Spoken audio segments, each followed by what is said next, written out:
Welcome to the Story of Money by Ash Stewart. Episode 017, The Dance of Supply and Demand, digging into the dynamics of two pervasive forces.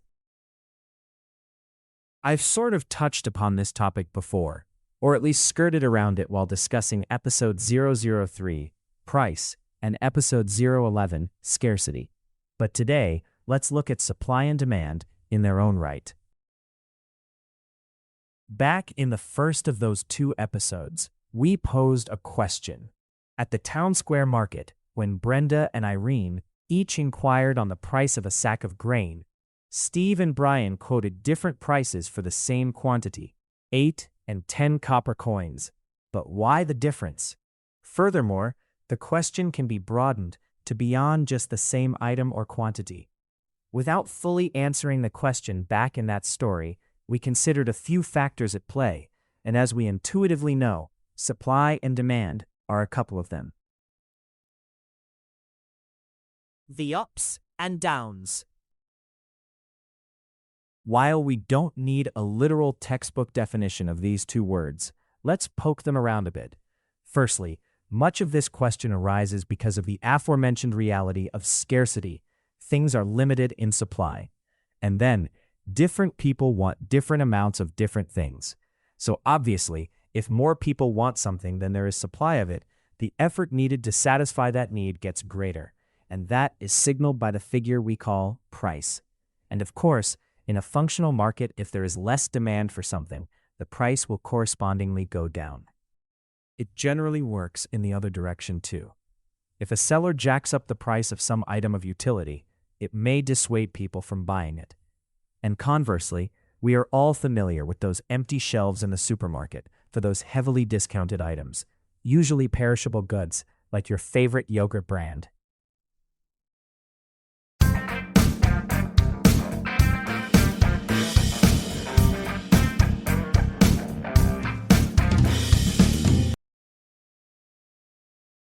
The balancing game.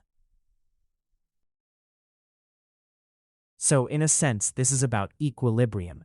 Every good in the economy is in this game with every other, and with people seeking the goods, and in aggregate, add up to then confer upon each good a certain price.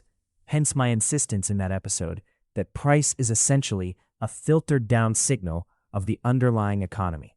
Thus, in other words, it's a reflection of human behavior in aggregate as well. How well the prices reflect the economy depends on how functional, some use the word free, the market is. How freely such signals can move without the distortion of forces such as subsidies and price controls, topics for another day. And there is a feedback mechanism built into such a system. Each purchase changes the supply, and the prices and purchases act as a feedback loop which further changes the picture, ad infinitum, again, all subject to how freely these dynamics are allowed to play out. Let's take a simple example without even money necessarily in the picture. Imagine in your town there is a park that's getting popular with the townsfolk as a picnic spot. As more and more people decide to go to that park for their picnic, the experience for each group will start to degrade. It's noisier, more crowded, less fun overall. That's the price they're paying. The feedback loop also consisting of the gossip or general talk about how crowded the place is getting. And then, someone finds another park not really used for picnics. Some folks start to go there instead. It's pristine initially. And then, you know where this is going.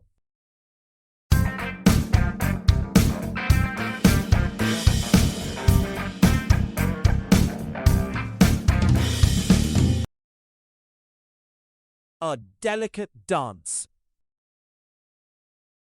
As participants in the economy, we are used to the effects of supply and demand. We know, for example, that in the unlikely event of war in the Middle East, prices go up because everything needs energy to function. We know that housing prices are highest where there's more demand. Even human capital is entwined with the supply-demand dynamic. Wages depend on the availability of certain jobs, our skills, etc. Ultimately, however, the point I'm making there is supply and demand are in fact everywhere in all aspects of our lives. Consider this fun story. The dance form of the tango developed at a time when there was huge immigration of male population into Argentina from Italy, which meant very little supply of female contact for most of these young men, the only outlet being a faint chance to find a dance at the overcrowded with men weekend ball.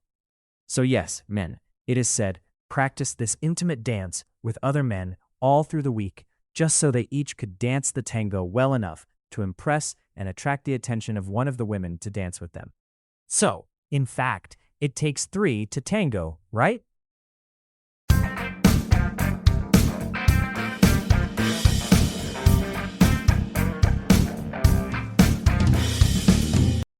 But yes, we can't escape supply and demand. They are more than a graph with 2 lines crossing. But perhaps we can train ourselves to be aware of the dynamic, to spot the trends. That pristine, rarely picnicked at park, make the best of it. Dance the tango well enough. To take one last but more pertinent example, research has found that in recent decades, with the prevalence of social media and its myriad distractions, people's attention span is starting to shrink quite severely. What with living in a trigger-happy, push of a button, instantly tweet my grievances world. In an era of augmented intelligence, where we can offload many cognitive tasks to machines, there is one skill that will still remain key: the ability to pay attention without distraction, the ability to focus deeply, the ability to do deep work.